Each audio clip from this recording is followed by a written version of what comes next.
you for being so humble and nice, considerate to come out here and listen to what I have to say. But what I have to say is mine. It was never mine. It's ours. I never believed that I would find myself in front of an audience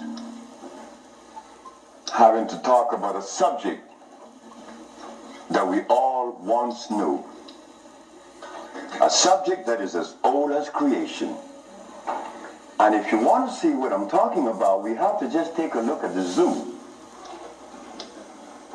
The zookeeper doesn't feed the gorilla the food of the polar bear. Am I right? So how come we eat the food of everybody?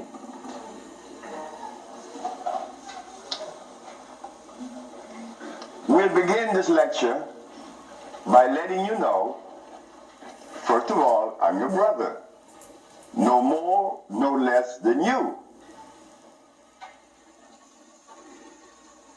I can't be smarter than you. That's impossible. We have the same amount of brain cells. So how was I privileged to be navigated to this information? I don't know. I don't even question myself. I just like to live. As a little boy, I hated school. That is the truth. I didn't go to school. I didn't like school. I didn't like to comb my hair. I didn't like a whole lot of things. I didn't like money. I was 12 years of age. I was Seventh-day Adventist. Corby Brown. We left that afternoon from the church. It was the 13th Sabbath. I said, Kirby, how did you like the lecture? I didn't. I said, why you didn't, Kirby? Because they talk about Solomon. I want money. I said, Kirby, but when you have wisdom, you have everything. Well, I don't know what wisdom is now, not then. But I knew that money was not my pursuit. Kirby said, I want money. We were 12 years of age, 1945.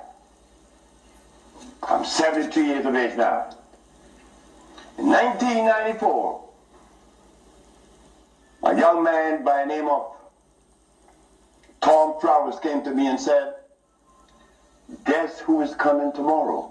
I said, who? Kirby Brown. I said, well,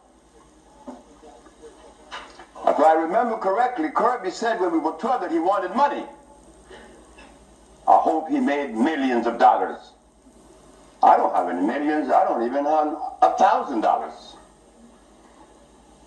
Which I don't. But that's okay. I lived. I found that avenue, or it was shown to me how to live. Not to read books. Because everybody reads books. But yet, society is deteriorating more every day. Everybody reads books. The brother called the other day on the radio and said that he asked about corn, right? Corn? He read books. He said that the text, the Kemetic text showed him that corn is good. Well, he better examine his text. Because corn was made by man. But anyway, Kirby said he wanted money. That was a Thursday. Tom Flowers said, Kirby is coming tomorrow. So I said, well, if Kirby didn't make his millions, I'm going to remind him that we're alive. We are alive. Kirby didn't arrive. Kirby would never arrive. They had to take axe to chop the hotel door down. Kirby died of a heart attack. Kirby weighed 390 pounds. Kirby wanted money. He became a cab driver in New York. I didn't want any money. I didn't want it then or now. because it's not important in your life. It was never important in our lives. The Maya shows that. The Maya built pyramids. The Maya lived for millions of years in the jungles of Central America. No money. The Africans? How long did we live in Africa without money? Since creation. Now they tell us we need money to fight AIDS.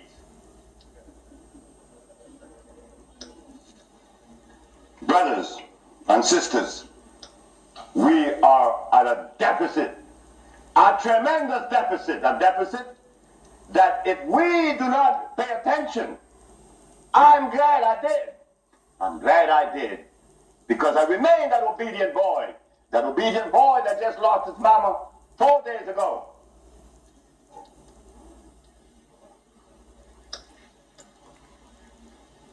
I listen. But to listen, you can't have a philosophy in your head. If you have a philosophy in your head, you cannot listen to anyone. I was there. I was a Seventh-day Adventist. I listened to no one but those things that came from the church. Well, if I were to listen to the church today, the Seventh-day Adventists, I'd be eating tofu. I'd be sick. You see? I'd be eating tofu. If I had gone to school, I would have become a medical scientist. I wouldn't have been able to cure AIDS, because they do not. They don't cure AIDS. If I had listened to all of the philosophies of Europe, I would have never been able to find the answer to the cure of diseases. But today, I'm going to share with you the African wisdom, the African brain, the African genesis, the African resonance, something that was never taught to us in the schools. Well, why should we expect the school to teach us something that would enhance our growth and save our lives?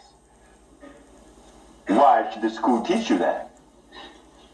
When in history has there ever been examples to show that one race of people is indebted to another? That has never been. Then you tell me that the white man is a bigot. The white man was never a bigot. He was never a discriminator. The white man is a person that obeys the first law of nature. Self-preservation is the first law of nature. So the white man, whenever he proceeds to preserve his race, and we sit back and say he's a bigot, it's only because we have lost it and we don't even know how to get ourselves out of this mess. I'm one of them. I'm you standing here. But one day,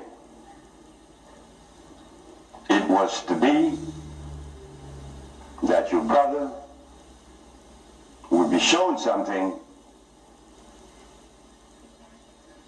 that would change the profile of things. I left my country, where I was born then. In 1953 to New Orleans, I became a merchant seaman. I was 20 years of age.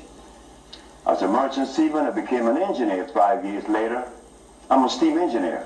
Don't ask me how I did that, because that's going to baffle you, because I've never been to school, and I don't read books. I don't read books now, nobody's book. I'm not even going to read my own.